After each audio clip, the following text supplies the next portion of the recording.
Hello students, welcome to diploma electrical knowledge. তো আজকে আমরা ডিপ্লোমা থার্ড সেম ইলেকট্রিক্যাল যে স্টুডেন্টস যারা আছো, তো তোমাদের introduction to electric generation system বলে যে একটা সাবজেক্ট আছে, সেই সাবজেক্টের ইউনিট 3 আমরা আগের পার্টের লেকচারে আমরা আলোচনা করেছিলাম গ্যাস টারবাইন পাওয়ার প্ল্যান্ট। এই পার্টে আমরা আলোচনা করতে চলেছি ডিজেল ইলেকট্রিক পাওয়ার প্ল্যান্ট, মানে ডিজেল পাওয়ার প্ল্যান্ট। তো ডিজেল পাওয়ার প্ল্যান্ট বলতে এখান থেকে মেনলি এটুকু তোমরা বুঝতে পারছো যে এখানে ডিজেল অ্যাজ এ ফুয়েল হিসেবে আমরা ইউজ করছি, মানে এখানে ডিজেল ইউজ হবে পাওয়ার প্ল্যান্টে এবং এখান থেকে আমরা ইলেকট্রিসিটি জেনারেট করতে পারবো। এবং এই টাইপের পাওয়ার প্ল্যান্টগুলোকে আমরা এমার্জেন্সি টাইপ পাওয়ার প্ল্যান্ট হিসেবে ইউজ করে থাকি। তার কারণ হচ্ছে এই সমস্ত পাওয়ার প্ল্যান্টগুলো অল টাইম রান করে না, সাডেনলি এমার্জেন্সি বা স্ট্যান্ড বাই কোনো কন্ডিশানে আমরা এই সমস্ত পাওয়ার প্ল্যান্টগুলোকে রান করা এবং এখান থেকে 2 to 50 মেগাওয়াটের ইলেকট্রিসিটি আমরা জেনারেট করতে পারি অ্যাজ পার আওয়ার রিকোয়ারমেন্ট। ঠিক আছে, তো এই ডিজেল পাওয়ার প্ল্যান্টটা কীরকম, কাজ কি, কোথায় কোন কম্পোনেন্ট থাকে, এগুলো আমরা দেখব। চলো দেখে নেওয়া যাক। This is a one type of fossils fuel plant since the diesel is a fossils fuel. আমরা জানি এটা একটা ফসিলস ফুয়েল, মানে জীবাশ্ম জ্বালানি একটা পাওয়ার প্ল্যান্ট। এবং diesel engine power plant are installed where supply of coal আর water is not available in sufficient quantity. এ শব্দের অর্থ হচ্ছে এটা mainly related to thermal power plant. ঠিক আছে, থার্মাল পাওয়ার প্ল্যান্টে যখন আমাদের সাফিসিয়েন্ট অ্যামাউন্টে কোল অ্যান্ড ওয়াটারের পরিমাণ থাকে না, মানে যতটা পর্যায়ে দরকার পাওয়ার প্ল্যান্টে ইলেকট্রিসিটি জেনারেট করার জন্য, ঠিক সেই পরিমাণে যখন আমাদের কোল অ্যান্ড ওয়াটার থাকে না, সেই সময় ইলেকট্রিসিটি জেনারেশনের যে ক্ষমতা সেটা কমে যায় থার্মাল পাওয়ার প্ল্যান্টে। সেই সময় আমরা এমার্জেন্সি পারপাস সেই লোডটাকে মানে ফুলফিল করার জন্য, সেই লোড ডিমান্ডটাকে ফুলফিল করার জন্য আমরা স্ট্যান্ড বাই কন্ডিশনে থাকা ডিজেল পাওয়ার প্ল্যান্টকে রান করাই এবং সেখান থেকে 2 to 50 মেগাওয়াটের যে আমরা ম্যাক্সিমাম ওখান থেকে পাওয়ার জেনারেট করতে পারি, সেই পাওয়ারটাকে আমরা ওই থার্মাল পাওয়ার প্ল্যান্টের যে পাওয়ার তৈরি হচ্ছে দুটোকে মার্চ করে আমরা গ্রিডে সাপ্লাই দিই as our load requirement fulfil করার জন্যে। এটা হচ্ছে আমাদের এমার্জেন্সি পারপাস, এই জন্যে আমরা মানে মেনলি ইউজ করি। তো this plant produce the power in range of 2 to 50 megawatt, এটা আমি আগেই বললাম। They are use as a stand by set as continuity supply such as হসপিটালে এমার্জেন্সি পারপাস আমাদের ইলেকট্রিসিটি সাপ্লাই করতে হবে, সেক্ষেত্রে আমরা এই সমস্ত ডিজেল প্ল্যান্ট থেকে এনার্জি পাওয়ার নিই অথবা ডিজেল কোনো জেনারেটর চালিয়ে সেখানে আমরা সাপ্লাই দিতে পারি। তো মেনলি ফাংশানটা হচ্ছে ডিজেল ইঞ্জিন থেকে কী করে আমরা ইলেকট্রিসিটি জেনারেট করি। এবার টেলিফোন এক্সচেঞ্জ, মানে টেলিফোন যেখানে কমিউনিকেশান সেক্টর, সেখানে আমরা দিই এমার্জেন্সি পারপাস। রেডিও স্টেশন যেটা অল টাইম প্রয়োজন। সিনেমা থিয়েটার বা ইন্ডাস্ট্রি যেখানে আমাদের প্রয়োজন হয় মাঝে মাঝে। They are suitable for mobile power generation. Mobile power generation শব্দের অর্থ কিন্তু মোবাইল ফোন নয়। মোবাইল পাওয়ার জেনারেশন শব্দের অর্থ হচ্ছে মুভেবল কোনো মেশিন। মুভেবল মেশিন মানে আমাদের ট্রেন, বাস, এই সমস্ত ক্ষেত্রে পাওয়ার জেনারেশন যদি দরকার হয় এমার্জেন্সি, সেই সমস্ত ক্ষেত্রে আমরা ডিজেল ইঞ্জিনকে স্টার্ট করে সেখান থেকে ইলেকট্রিসিটি জেনারেট করতে পারি। সেই সমস্ত ক্ষেত্রে আমাদের এগুলো ইউজ হয় এবং widely use in railway and ships মানে জাহাজে আমাদের ইউজ হয়। ডিজেলে যদি জাহাজ ইলেকট্রিসিটি জেনারেটর দরকার হয়, তো সেখানে আমরা হিউজ অ্যামাউন্টে তো ব্যাটারি নিয়ে যেতে পারবো না, জাহাজের একটা ওয়েট থাকবে, সেক্ষেত্রে আমাদের একটা নর্মাল ডিজেল ইঞ্জিন রান করিয়ে সেখান থেকে ইলেকট্রিসিটি আমরা জেনারেট করতে পারবো। They are reliable compare to other plant, এবং সেটা অন্যান্য প্ল্যান্টের থেকে নির্ভরযোগ্য যে আমরা সেখান থেকে সাফিসিয়েন্ট অ্যামাউন্টে একটা ইলেকট্রিসিটি জেনারেট করতে পারবো, এটা আমরা নির্ভরযোগ্যতা পাই। এবার এখানে যে ইঞ্জিনটা থাকে সেটা থাকে আমাদের ডিজেল ইঞ্জিন। ডিজেল ইঞ্জিনের আর একটা নাম হচ্ছে কম্প্রেশন ইগনিশন ইঞ্জিন বা সিআই ইঞ্জিন। এখানে পেট্রোল কেন ইউজ করি না, কারণ পেট্রোলের ক্ষেত্রে আমাদের মেন একটা ডিসঅ্যাডভান্টেজ হচ্ছে পেট্রোলের জন্য আমাদের একটা স্পার্ক ইগনিশন বা স্পার্ক ইগনাইটার দরকার হয়, যেখানে আমাদের একটা ইলেকট্রিসিটি দিতে হয় এবং সেটা স্পার্কের মাধ্যমে সেখানে ফুয়েলটাকে বার্ন করানো হয় ইঞ্জিনের মধ্যে। তো এই যে একটা ইলেকট্রিসিটি বাইরে থেকে দিচ্ছি, সেটা একটা পাওয়ার প্ল্যান্টের ক্ষেত্রে লস, যে আমরা কোথাও ইলেকট্রিসিটি আগে ইউজ করছি। ঠিক আছে, এছাড়াও পেট্রোলের ক্ষেত্রে আমাদের যে টর্ক, সেই টর্কটা কিন্তু খুবই লো হয় এবং স্পিড হাই হতে পারে কিন্তু টর্ক লো হয়, মানে as per our load requirement সেটা কিন্তু আমরা ঠিকঠাকভাবে ইউজ করতে পারি না। এছাড়া অন্যান্য ডিসঅ্যাডভান্টেজেসও আছে, সেই জন্য আমরা পেট্রোলটা ইউজ করি না, ডিজেলটা ইউজ করি। কারণ সাফিসিয়েন্ট অ্যামাউন্ট অফ এনার্জিকে হ্যান্ডেল করতে পারবে ডিজেল ইঞ্জিনই। ডিজেল ইঞ্জিনটা মেনলি আমাদের কোন প্রিন্সিপালের উপরে কাজ আছে? আইসি ইঞ্জিন যেভাবে কাজ করে সেইভাবে কাজ আছে। আইসি ইঞ্জিন মানে ইন্টারনাল কম্বাশন ইঞ্জিন। এগুলো কেন জানা দরকার? কারণ ইন্টারনাল কম্বাশন বলার কারণ হচ্ছে এর যে ভিতরে যে গ্যাসটা বার্ন হয় সেটা কিন্তু ওই সিলিন্ডারের ভিতরেই কিন্তু গ্যাসটা বার্ন হয়, মানে বাইরে থেকে সেটা কিন্তু বোঝা যায় না যে ভিতরে এইগুলো কাজ হচ্ছে। এই জন্য বলা হয় ইন্টারনাল কম্বাশন। কম্বাশন মানে জ্বালানো, সেটা ভিতরেই জ্বলে, বাইরে কিন্তু জ্বলে না। এবার এই যে ইঞ্জিনের কাজকর্ম, এই যে আমরা যে পাওয়ার প্ল্যান্টটা জানবো, সেখানে যে ডিজেল ইঞ্জিন বলে একটা পার্ট লেখা থাকবে, সেটা যে ভিতরে যে কনস্ট্রাকশানটা সেটা কি থাকে? প্রথমে দেখো আমাদের ইনলেট ভাল্ব থাকে, তারপরে থাকে ইনজেক্টার, দেখো তারপরে exhaust valve, piston, connecting rod, crankshaft and combustion chamber. এই যে পুরো প্রিন্সিপালটার উপরে আমরা কাজ করছি, এটা পুরোটাই একটা ইন্টারনাল কম্বাশন ইঞ্জিন। এবার প্রথমে আমাদের যে ইনলেট ভাল্ব আছে, ইনলেট ভাল্ব কী থাকে? বাইরে থেকে কোনো কিছু ইন করার জন্যে। ভাল্ব মানে সে হচ্ছে এক প্রকারের দরজার মতো, সে হচ্ছে হাই প্রেশার অ্যান্ড লো প্রেশারের ওয়ার্ক করে। যখন বাইরে থেকে সাকশন করা হয় তখন বাইরে থেকে এয়ারটা ভিতরে ঢোকে, মানে বাইরের প্রেশার হাই হয়, সেই জন্য সেই ইনলেট ভাল্বটা ওপেন হয়। তারপরে যখন ভিতরে যখন বার্ন হয়ে গ্যাসটা বাইরে থেকে ঠেলে, তখন কিন্তু আমাদের ওই ইনলেট ভাল্বটা আবার ভিতরে প্রেশারের কারণে আটকে যায়। ঠিক একই রকমই ইনজেক্টর থেকে আমাদের ফুয়েল ইনজেক্ট করা হয়। ফুয়েল ইনজেক্ট কী করে করা হয়? সেটা একটা স্প্রের মাধ্যমে দেওয়া হয়। কেন দেওয়া হয়? তার কারণ ওখানে যে স্প্রেটা দেওয়া হচ্ছে তাতে ফুলফিলভাবে সম্পূর্ণ ডিজেলটা জ্বলে, মানে ডিজেল অ্যাজ এ ফুয়েল সেটা যেন জ্বলে যায়।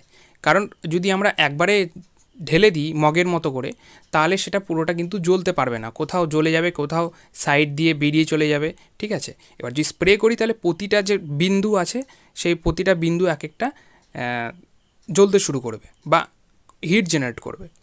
আর এক্সজস্ট ভাল্বটা কী হয়? এক্সজস্ট ভাল্বটা হচ্ছে ভিতরে প্রেশারের কারণে বাইরের দিকে বের হয় এবং বাইরে থেকে কোনো কিছু এক্সজস্ট দিয়ে ঢোকে না, এক্সজস্ট দিয়ে অনলি বাইরে বের হয়।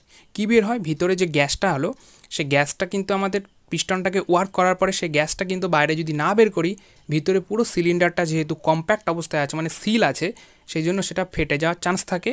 এছাড়াও ভিতরে ওই গ্যাসটাকে নিয়ে আমাদের বাকি কোনো কাজ নেই, সেই জন্য এক্সজস্ট ভাল্ব দিয়ে আমরা সেটাকে বাইরে বের করে দিই।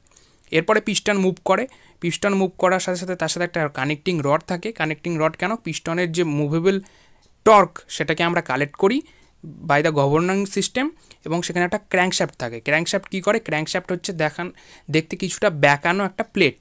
কেন থাকে বেঁকানো প্লেট? কারণ সে যখন রোটেট করে পিস্টনটা, সে তার আপ অ্যান্ড ডাউন যখন হয় তখন সেখানে কানেক্টিং রডের সাথে ক্র্যাঙ্কশ্যাফটটা সেরকম রেভুলেশন, মানে 120 ডিগ্রি টু 360 ডিগ্রি রেভুলেশন করতে থাকে।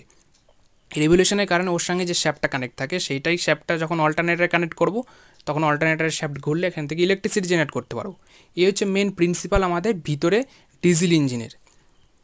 এবার এর মেন কম্পোনেন্টগুলো কী থাকে? ডিজেল পাওয়ার প্ল্যান্টের মেন কম্পোনেন্ট, ডিজেল ইঞ্জিনের কম্পোনেন্ট তো বলে দিলাম। পাওয়ার প্ল্যান্টের কম্পোনেন্ট কি? ডিজেল ইঞ্জিন একটা main component, air filter and compressor একটা মেন কম্পোনেন্ট, ফুয়েল সিস্টেম একটা কম্পোনেন্ট, লুব্রিকেশন সিস্টেম একটা কম্পোনেন্ট, কুলিং সিস্টেম একটা কম্পোনেন্ট, গভর্নিং সিস্টেম একটা কম্পোনেন্ট অ্যান্ড এক্সজস্ট সিস্টেম একটা কম্পোনেন্ট।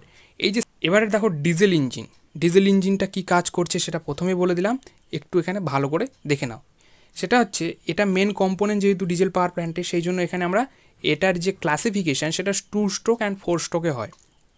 2 স্ট্রোকে যে ইঞ্জিনটা কাজ করছে সেটা 4 স্ট্রোকের ইঞ্জিনে কাজ করছে। 4 স্ট্রোক শব্দের অর্থ কিন্তু সেখানে অন্য কোনো বাইরে থেকে এক্সটার্নাল কোনো কিছু ডিভাইস নয়। 4 স্ট্রোক শব্দের অর্থ হচ্ছে suction, compression, ignition and exhaust. Suck করবে মানে প্রথমে ভিতরে এয়ারকে ইনলেট ভাল্ব দিয়ে ভিতরে ঢোকাবে, তারপরে ভিতরে হচ্ছে আমাদের কম্প্রেশন হবে, মানে এয়ারটাকে প্রচুর হাই টেম্পারেচারে আমরা কম্প্রেস করব, মানে তার টেম্পারেচার হাই করে দেবো, তাহলে ভিতরে কী হবে? এয়ার থেকে একটা হিট জেনারেট হবে। সেই হিটের মধ্যে ডাইরেক্টলি যখন আমরা ফুয়েলটাকে স্প্রে করব সেই সময় ফুয়েলটা বার্ন হবে। ফুয়েলটা বার্ন হওয়ার পরে সেখানে আমাদের কী হবে? একটা পাওয়ার জেনারেট হবে। তো সেই ইগনিশন টাইমেই আমাদের কিন্তু পাওয়ারটা জেনারেট হয় এবং ওখানে পিস্টনটাকে মুভ করায়, এবং সেখানে গ্যাসটা যেটা বেরিয়ে যায় সেটা এক্সজস্ট দিয়ে বেরিয়ে যায়। মানে এই 4টে প্রসেসে পুরো ফুলফিল একটা ইঞ্জিন রান করে, সেই জন্য আমাদের 4 স্ট্রোক ইঞ্জিন বলা হয়। অ্যান্ড ইঞ্জিন আর generally directly couple to the generator, যেটা বললাম। এছাড়া আমাদের এখানে অনেকগুলো পার্ট আছে যেগুলো আমরা পরবর্তীতে লেআউট অ্যান্ড ওয়ার্কিংয়ের মাধ্যমে জানবো। এরপরে কী আছে? Air filter and compressor. Air filter and কম্প্রেসারের কাজ কি? এয়ারটাকে ফিল্টার করে। কেন করে? কারণ বাতাসের মধ্যে প্রচুর পরিমাণে আয়োনাইজ গ্যাস থাকে, তার পাশাপাশি ধুলো বালি অ্যান্ড আলাদা পরিমাণে কিছু তন্তু জাতীয় জিনিস বাতাসে অনেক ওড়ে, সেগুলো কিন্তু ভিতরে ঢুকলে আমাদের পিস্টনটা নষ্ট হতে পারে। সেই জন্য সেটাকে ফিল্টার করে একটা পিওর এয়ারটাকে আমরা ভেতরে এন্টার করাই, এবার কম্প্রেসারের মাধ্যমে সেটাকে কম্প্রেস করা হয়। এবার এই যে এয়ার ফিল্টারটা ভিতরে ফিল্টার করে এয়ারটাকে ঢোকাচ্ছে, সেই সময় আমাদের কিছু ডাস্ট পার্টিকেল সেখানে আটকে যায়। এছাড়া আমাদের যেখানে কম্প্রেসারটা ইউজ হচ্ছে সেটা আমাদের প্রেশারটাকে ইনক্রিজ করে এবং টেম্পারেচার এখানে হাই হয়ে যায়। ফুয়েল সিস্টেম, এরপরে হচ্ছে ফুয়েল সিস্টেম মানে সেখানে ফুয়েল কিছু পার্ট থাকবে, মানে এখানে আমাদের ফুয়েলের একটা স্টোরেজ ট্যাঙ্ক থাকে, সেখানে আমাদের হিউজ অ্যামাউন্টে আমাদের ডিজেল স্টোর করা হয় এবং সেই ফুয়েল ওখানে একটা পাম্প থাকে এবং ফুয়েল ট্রান্সফার পাম্প থাকে, স্ট্রেইনার থাকে অ্যান্ড হিটার থাকে। And pump draws the diesel from the storage tank and supply it into small day tank through the filter. প্রথমে কি করা হয়, আমাদের ডিজেলের প্ল্যান্ট আছে, সেই ডিজেল প্ল্যান্টের যে লোড ডিম্যান্ডটাকে ক্যালকুলেট করা হয়, সেই অনুযায়ী আমাদের ডে বাই ডে আমাদের সেখানে একটা ডে ট্যাঙ্ক থাকে। ডে ট্যাঙ্ক কি, আজকে এই দিনে এত অ্যামাউন্টে আমাদের ডিজেল খরচ হয়েছে এবং এই লোডের জন্য এত অ্যামাউন্টে আমাদের ডিজেল দিলে আমাদের সেটা কাজ হবে। এটা কেন করা হয়? আমাদের সেখানে ক্যালকুলেশন ভালো রাখার জন্য, পাশাপাশি আমাদের সেটাকে ঠিক পরিমাণে এনার্জিটাকে ইউজ করা এবং যে লসটা হবে সেই লসটাকে কমানোর জন্য এটাকে আমরা ক্যালকুলেট করে ইউজ করি। এবং এই ডে ট্যাঙ্কের মধ্যে আমাদের স্টোরেজ ট্যাঙ্ক থ্রু পাম্পের মাধ্যমে আমরা সেটাকে ফিল্টার করে সেই ডে ট্যাঙ্কে আমরা পাঠাই এবং ডে ট্যাঙ্ক থেকে তারপরে আমাদের ইঞ্জিনে যতটা আমাদের ফুয়েল দরকার সেই রকম আমাদের ট্রান্সফার করা হয় পাম্পের মাধ্যমে, ফুয়েল পাম্প। এবং day tank is usually placed as a high so that the diesel flows to engine under gravity. এবং এই যে ইঞ্জিনটা থাকছে সেটা একটু নিচে রাখা হয় এবং ডে ট্যাঙ্কটাকে উপরে রাখা হয় যাতে ইজিলি ওখান থেকে ফ্লো করে চলে আসতে পারে এবং সেখানে যেন সাডেন টাইমে আমরা যেন ডিজেলটাকে ভেতরে এন্টার করাতে পারি, যেন হিউজ অ্যামাউন্ট টাইম না লেগে যায় সেটাকে ফ্লো করাতে। এবং diesel is again filter before the being injected, এবং আবার ফিল্টার করা হয় যদি তার মধ্যে কোনো কারণে কোনো প্রকারে যদি সেখানে ফিল্টার করার আগে ফিল্টার করার পরেও যদি কিছু মিশে থাকে, বলা যায় না, মিশে থাকতেই পারে, যে এই স্টোরেজ ট্যাঙ্কে রাখছি সেখানেই কিছু ভেঙে ভিতরে ঢুকে থাকতে পারে, সেই জন্য আবার সেটাকে আমরা ফিল্টার করে তারপরে ইনজেক্ট করাই ডিজেল ইঞ্জিনে ইনজেকশন পাম্পের মাধ্যমে। ইনজেকশন পাম্প হচ্ছে এমন করে পাম্প যেখানে ফুয়েলটাকে ইনজেক্ট করার পরে স্প্রে করা হয়। এবং লুব্রিকেশন সিস্টেম শব্দের অর্থ হচ্ছে, সেটা হচ্ছে আমাদের লুব্রিক্যান্ট, মানে লুব্রিক্যান্ট এক প্রকারের অয়েল। লুব্রিক্যান্ট বলতে পারো সেটা হচ্ছে একটা পিচ্ছিল তরল পদার্থ। কি করা হয়, সেই তরল পদার্থ হচ্ছে যে কোনো প্রকারের ফ্রিকশানটাকে রিডিউস করতে পারে। ফ্রিকশান কেন রিডিউস করা দরকার? ফ্রিকশান রিডিউস করা দরকার এই ইঞ্জিনের ক্ষেত্রে, তার কারণ হচ্ছে ফ্রিকশান যদি হাই হয় তাহলে সেক্ষেত্রে ইঞ্জিনের যে হিট সেটা আরও বেশি হবে, কারণ কম্বাশনের সময় তো হিট জেনারেট হচ্ছেই, তাছাড়াও ওই যে পিস্টনটা মুভ করছে at a sudden time up and down, সেই সময় একটা হিট জেনারেট হচ্ছে, সেখানে ক্র্যাঙ্কশ্যাফট মুভ করছে, কানেক্টিং রড তার সাথে কানেক্ট আছে, তার সাথে সিলিন্ডার রড আছে একটা, ঠিক আছে। তারপরে ওই যে পুরো একটা পিস্টন সেটা একটা বক্সের মাধ্যমে আছে, সেখানে চারপাশে যে সিলিন্ডার বক্সটা আছে সেটাও ওর সাথে লাগছে, সেটাও ঘর্ষণ হচ্ছে। এই সমস্ত কিছুর কারণে সেখানে আমাদের হিট জেনারেট হয়। সেই হিটটাকে রিডিউস করার জন্য আমরা পিস্টনের মধ্যে আমরা তরল লুব্রিক্যান্টটা দিয়ে দিই, যাতে ওর স্পিডটা হাই হতে পারে কিন্তু হিটটা রিডিউস হয়।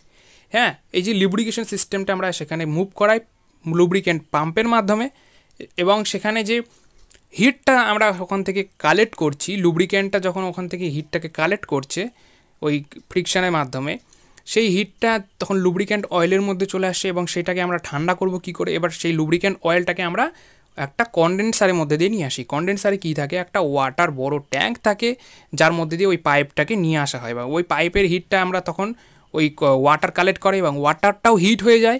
ওয়াটার হিট হয়ে যাওয়ার পরে সেটাকে আমরা কী করি, তখন সেই ওয়াটারটাকে কুলিং টাওয়ারে নিয়ে যাই। কুলিং টাওয়ারে সেখানে বাইরে অ্যাটমসফিয়ারের মাধ্যমে সেই হট ওয়াটারটাকে আমরা ঠান্ডা করে আবার নিয়ে এসে আমরা সেই কনডেন্সারের মধ্যে দিয়ে দিই। এইভাবে আমাদের এই লুব্রিকেশন সিস্টেমটা কাজ করে এবং কুলিং সিস্টেমটাও কাজ করে। কুলিং সিস্টেমের কাজ হচ্ছে 1500 ডিগ্রি সেন্টিগ্রেড টু 2000 ডিগ্রি সেন্টিগ্রেডে আমাদের সিলিন্ডারটা কাজ করে এবং সেখানে ফুয়েলটা বার্ন হয়।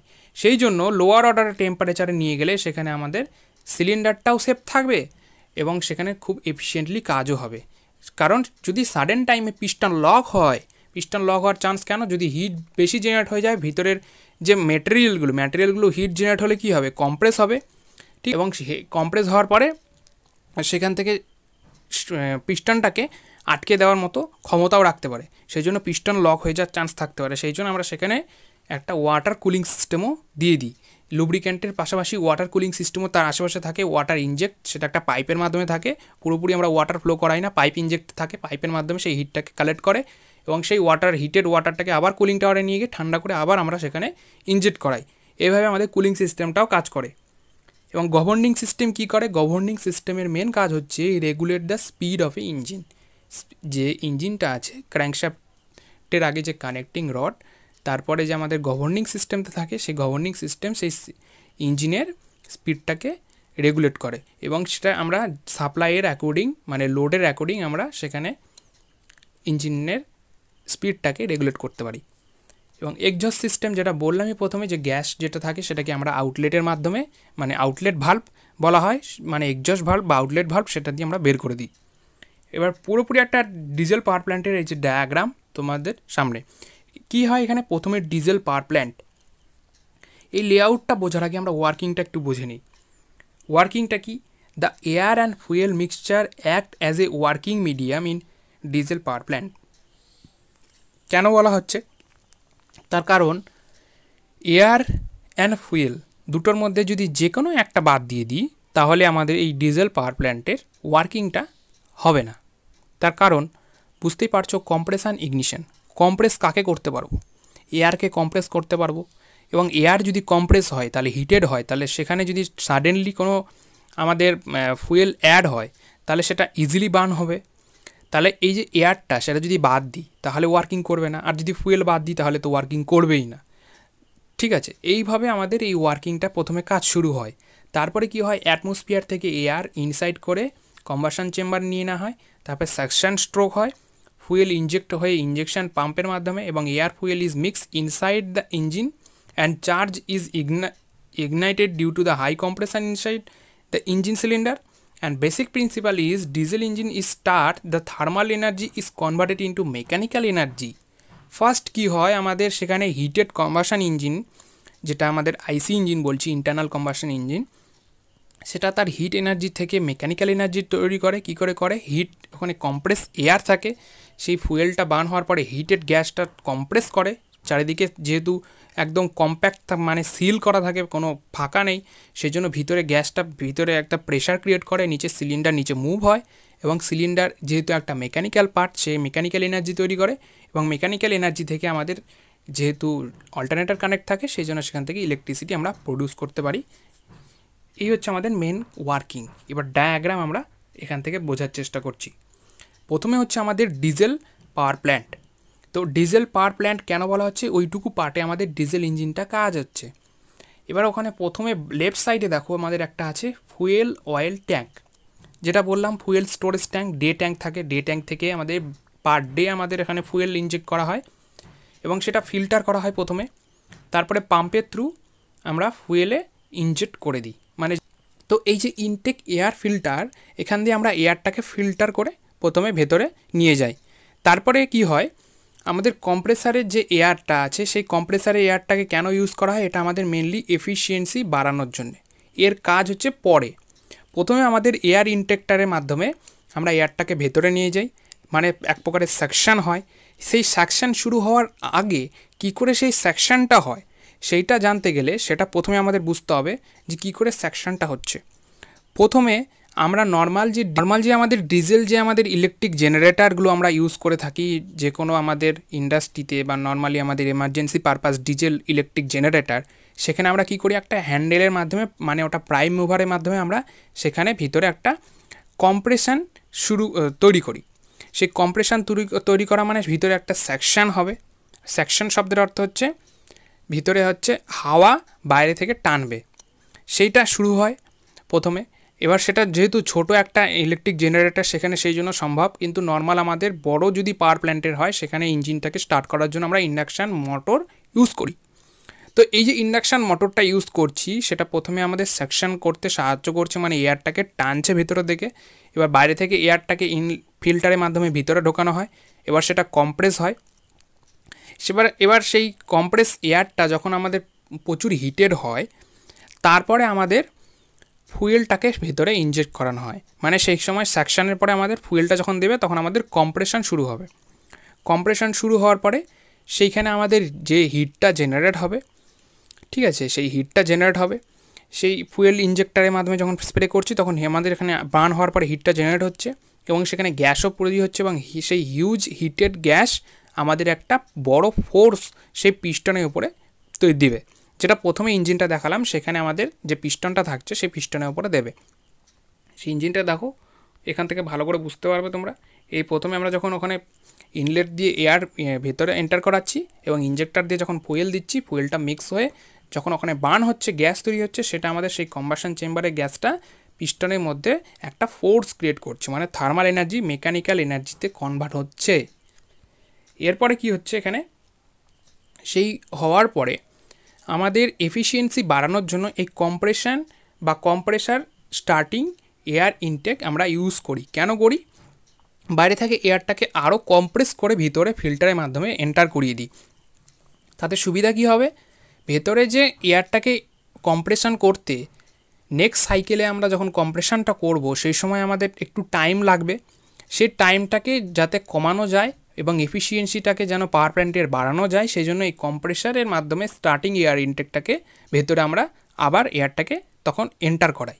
তখন উপরের ওই ইনটেক এয়ার দিয়ে আমার এয়ারটা আর ভিতরে ঢোকে না, তখন লেফট সাইডের কম্প্রেসারের এয়ারের মাধ্যমে এয়ারটাকে ভেতরে ঢোকানো হয় এবং সেখানে একই পরিমাণে একই সাথে সেই সেই পিস্টনটা আমাদের মুভ করতে শুরু করে এবং সেখানে যেহেতু আমাদের অল্টারনেটর থাকে কানেক্টেড, সেই অল্টারনেটর রোটেট করে, তার শ্যাফটকে রোটেট করার মাধ্যমে সেখানে ইলেকট্রিসিটি জেনারেট হয়।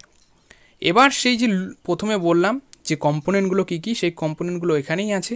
এর প্রথমে হচ্ছে lubricating oil tank. Lubricating oil tank থেকে লুব্রিকেটিং অয়েলটা আমাদের সেখানে ডিজেলের পিস্টনের রাইট সাইড দিয়ে আমাদের মুভ করানো হয় এবং পিস্টনের ফ্রিকশনটাকে কমানো হয়, হিটটাকে রিডিউস করানো হয় এবং সেই লুব্রিকেটিং অয়েলটা হিটেড হওয়ার পরে সেখানে আমরা সেই অয়েল কুলারের মাধ্যমে সেই অয়েলটাকে কুল করি, কন্ডেন্সারের মধ্যে দিয়ে নিয়ে অয়েলের হিটটাকে আমরা কালেক্ট করে সেটাকে আমরা আবার পুনরায় অয়েল ট্যাঙ্কে ফিল্টার করে এন্টার করিয়ে দিই এবং সেই একই প্রসেসের মাধ্যমে আমাদের ইঞ্জিনের বাকি পার্টগুলোতে যে হিটটা আছে সেটাকেও আমরা রিলিজ করার জন্য আমরা সেখানে একটা water injector cooling system use করি। এই ওয়াটার ইনজেক্টর কুলিং সিস্টেমটা কী করে, ওয়াটারটা পাইপের মাধ্যমে সারাউন্ডিংয়ে মানে আমাদের প্যাঁচানো থাকে দেখতে এবং সেটা ওই ওয়াটারটা সার্কুলেট হয় কোল্ড ওয়াটার এবং সেটা আমাদের হিটটাকে ইজিলি এক্সট্র্যাক্ট করে ওই ইঞ্জিন থেকে এবং মানে ইঞ্জিনের সাইড দিয়ে এবং সেই হিটটাকে আমরা কন্ডেন্সারের মাধ্যমে নিয়ে এসে সেটাকে কুল করিয়ে সেইটাকে আমরা আবার কুলিং টাওয়ারে নিয়ে গিয়ে কুল করিয়ে সেখান থেকে আমরা আবার সেই ওয়াটারটাকে ওয়াটার ট্যাঙ্কে নিয়ে গিয়ে ইউজ করি। এই হচ্ছে কাজ। এবং এখানে রাইট সাইডে দেখতে পাচ্ছ একটা সার্চ ট্যাঙ্ক আছে। সার্চ ট্যাঙ্ক কেন ইউজ করা হয়, সাডেনলি যদি আমাদের সেখানে ওয়াটার অ্যাভেলেবিলিটি কমে যায় তাহলে সার্চ ট্যাঙ্ক থেকে আমাদের ওয়াটার ফ্লো করিয়ে সেটাকে আমরা ইউজ করতে পারি। এবং এখানে মেন কম্পোনেন্ট আর একটা আছে যেটা এক্সজস্টের মতো কাজ করছে। এখানে এক্সজস্ট সিস্টেমটা কাজ করছে সেটা ইঞ্জিনের মধ্যে, কিন্তু সেই এক্সজস্টটাকে বাইরে দেখানো হয় সাইলেন্সার নাম দিয়ে। কেন হয়, কারণ সাইলেন্সারের মাধ্যমে প্রথমে সেই হটেড গ্যাস যেটা আমরা ভিতরে ইউজ করছি, নেক্সট সাইকেলে আমরা সেই গ্যাসটাকে বের করে দেবো এক্সজস্ট দিয়ে, আবার ইনলেট দিয়ে আবার এয়ার ইনটেক করবে অ্যান্ড ফুয়েল মিক্সচার হবে। এই যে এক্সজস্ট গ্যাসটা বের করে দিচ্ছি সেটা হাই স্পিডে বের হয় এবং আশেপাশের যে ওর যে মেটেরিয়াল বা পাইপের মধ্যে দিয়ে যেটা হচ্ছে সেটা আমাদের যেহেতু হটেড গ্যাস হাই স্পিডে বেরোচ্ছে এবং হিটেড থাকছে সেই জন্য সেটা একটা নয়েজ ক্রিয়েট করে এবং সেই নয়েজটা সেই এক্সজস্টটা যখন ওপেন হচ্ছে সেই ভিতরের যে পিস্টনটা মুভ হচ্ছিলো সেই নয়েজটাও বেরিয়ে আসে কিছুটা।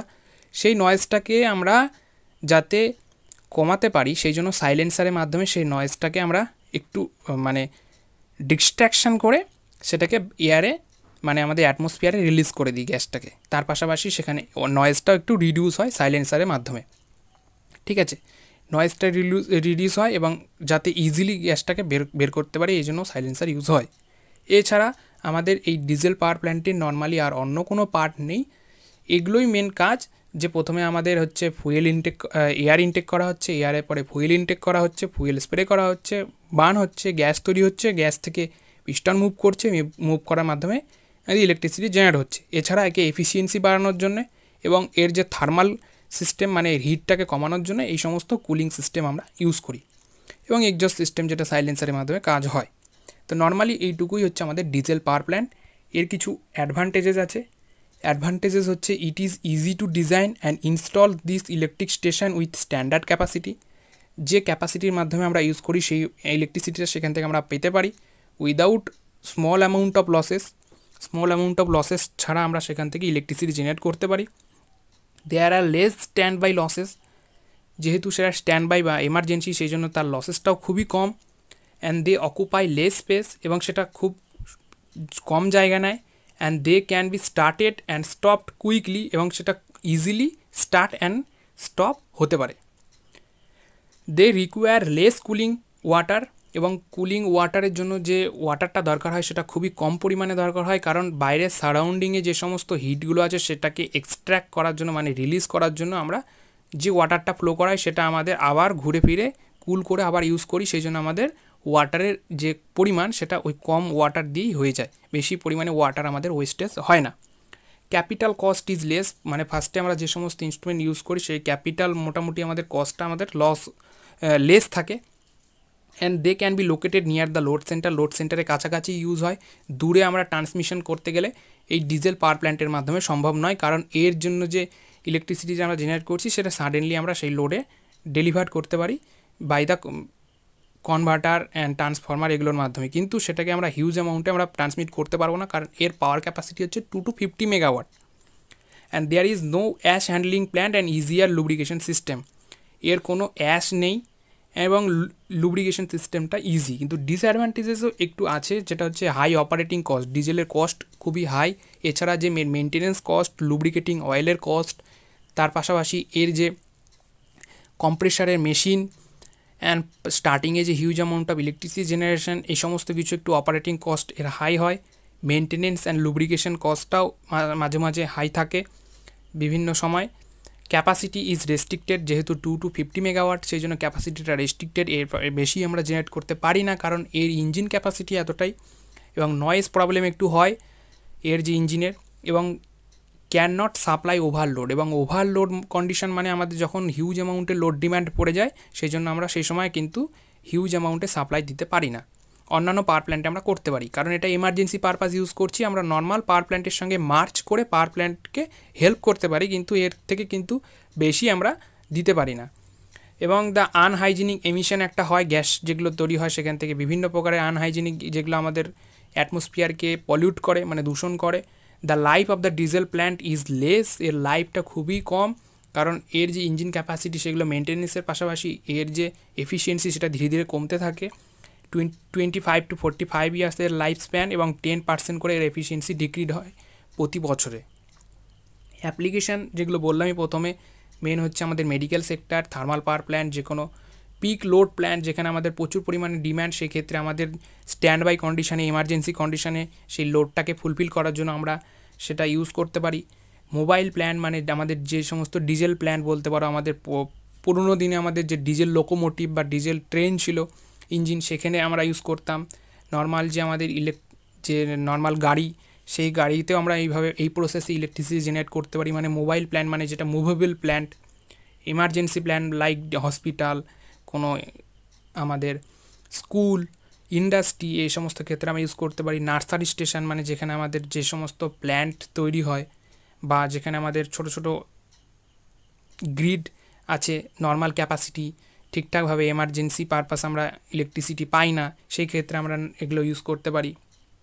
স্টার্টিং স্টেশন মানে যেখানে আমাদের পরিমাণে আমাদের হাইলি কোনো মানে এনার্জি প্রথমে দরকার হয়, যে কোনো যেরকম স্টিম পাওয়ার প্ল্যান্টের ক্ষেত্রে যে সমস্ত মেশিনগুলো রান করে সেই সময় আমাদের প্রচুর পরিমাণে ইলেকট্রিসিটি আমাদের ফার্স্ট টাইম আমাদের দিতে হয়, সেই ক্ষেত্রে আমরা এটা স্ট্যান্ড বাই কন্ডিশনে ইউজ করতে পারি। সেন্ট্রাল স্টেশন যেমন ডিজেল প্ল্যান্টের সেন্ট্রাল স্টেশন আমরা খুব এখানে আমরা এগুলো নর্মালি অ্যাপ্লিকেশান হিসেবে ইউজ করতে পারি। তো এগুলো হচ্ছে আমাদের ডিজেল পাওয়ার প্ল্যান্টের অ্যাপ্লিকেশান।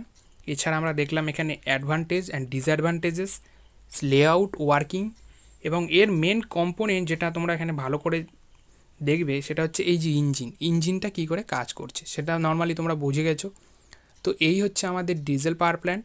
তো তোমরা ভালো করে দেখে নেবে কী করে সেটা কাজ করছে। যদি বুঝতে না পারো তোমরা কমেন্ট করবে এবং ভালো লাগলে লাইক এবং সাবস্ক্রাইব করে দেবে এবং তোমাদের বন্ধুদের কাছে শেয়ার করে দেবে যাতে তাদেরও হেল্প হয়।